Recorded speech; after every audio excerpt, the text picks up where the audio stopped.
में आपका अपने YouTube चैनल के आइडियल इंस्टीट्यूट पर स्वागत करते हूँ।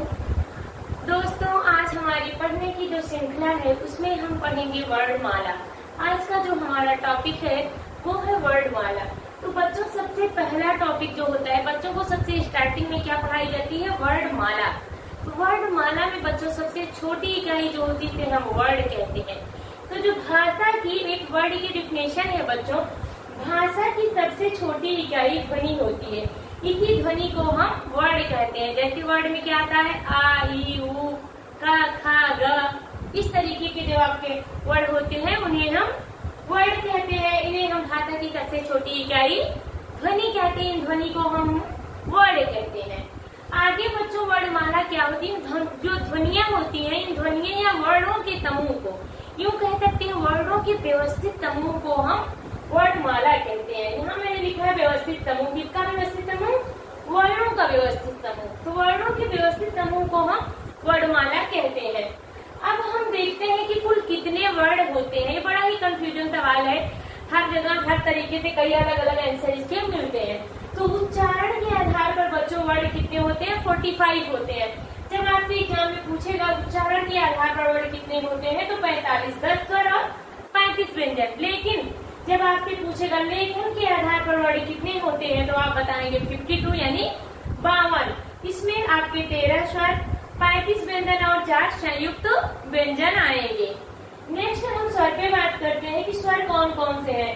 छोटा, बड़ा, छोटी, बड़ी, छोटा उ, बड़ा उ, री, ए, ओ, औ, अंग, आ। टोटल हमारे 13 स्वर हो। तो आगे हम पढ़ते हैं बच्चों व्यंजन पर। हमने स्वर समझा कि 13 स्वर कौन कौन से होते हैं। अब हम व्यंजन की बात कर रहे हैं। तो व्यंजन में हमारा आता है बच्चों का वर्ग। का में का, खा, गा, घा, अंगा, ये पांचों वर्ड आपके आ जाएंगे। चा वर्ग में चा, छा, जा, झा, इया। इसको हम ये भी कह सकते हैं इचू, एका नाम तालु, अपर विसर्जनीय नाम कंठा, जो कि आप लोग संस्कृत में पढ़ेंगे। हिंदी में अभी आप ऐसे ही पढ़ लीजिए। टा वर्ग में आता है टा, ठा, डा, ढा, अड़ा। इसमें बच्चों 2 वर्ड और आता है जो कि है डा और ढा। ये आपके डा और ढा जिसके नीचे बिंदी लगी होती है, इसको हम द्विगुण व्यंजन कहते हैं। ता वर्ग में ता, था, दा, धा, ना। पा वर्ग में पा, फा, गा, भा, मा। नंबर 5 पे जो ये अंतस्थ व्यंजन जो आता है बहुत ही इम्पोर्टेंट है। एग्जाम में अक्सर अंतस्थ व्यंजन के क्वेश्चन बनते हैं।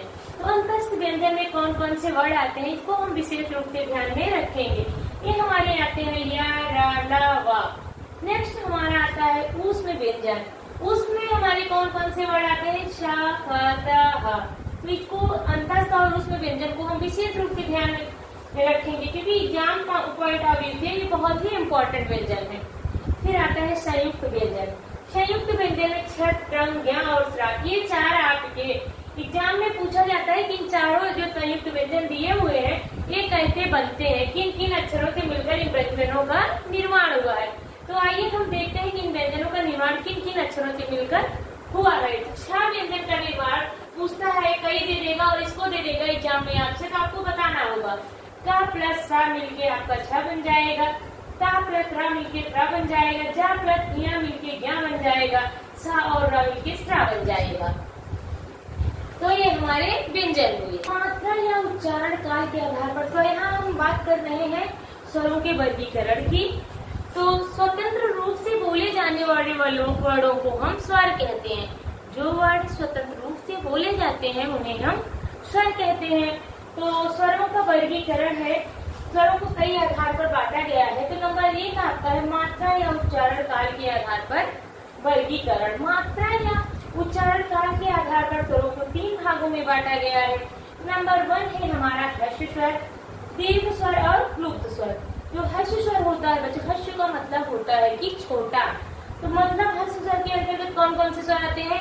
छोटा आ, छोटी ई, छोटा ऊ। और दीर्घ स्वर आता है मतलब बड़ा आ, तो बड़ा आ, बड़ी, बड़ा ऊ, ए, ओ, आ। प्लुप्त स्वर तो फिर ह्रस्व स्वर का मतलब होता है बच्चों ऐसा स्वर जिनके उच्चारण में एक मात्रा का समय लगता है। ह्रस्व स्वर में क्या आता है बच्चों? ह्रस्व स्वर की डिफिनेशन वो होती है कि जैसे जब किसी वर्ड के उच्चारण में केवल एक मात्रा मात्रा का समय लगता है, यूँ कह सकते हैं कि सबसे कम समय में जिसका उच्चारण किया जाता है उन्हें ह्रस्व स्वर कहते हैं, आ ई उ। जिसमें ये ह्रस्व स्वर से अधिक समय लगता है, यूँ कह सकते हैं 2 मात्रा का समय जिसमें लगता है उसे हम दीर्घ स्वर कहते हैं। इसमें आ यू ये ए ओ औ आ आता है। जिसमें 3 मात्रा का समय लगता है या ह्रस्व या दीर्घ से अधिक समय लगता है उसे हम प्लुप्त स्वर कहते हैं। इसका प्रयोग अक्सर संवाद या नाटकों में किया जाता है। इसका सिंबल गणित के 5 अंक के हिसाब से होता है।